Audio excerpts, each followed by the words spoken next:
దేశంలో స్త్రీలు బాలికలపై జరుగుతున్న హింసాత్మక ఘటనలకు సమాజంలో నైతిక విలువలు లోపించడమే కారణమని జమాతే ఇస్లామీ హింద్ మహిళా విభాగం ఆవేదన వ్యక్తం చేసింది. నైతిక విలువలను పెంపొందించుకునేందుకు నెల రోజుల పాటు ప్రత్యేక అవగాహన కార్యక్రమాలను నిర్వహిస్తున్నట్లు Hindu campaign convener doctor Aasra మహన్సే తెలిపారు.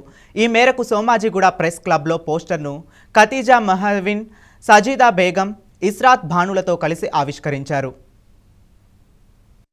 Campaign that is morality is freedom. Morality is being considered as a hindrance for freedom and liberty.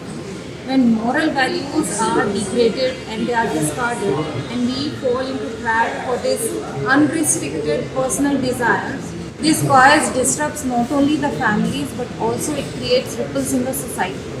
Relationships are destroyed. Freedom is just not liberating ourselves. It's also about making choices that uphold our dignity, our integrity, and also about the social well-being.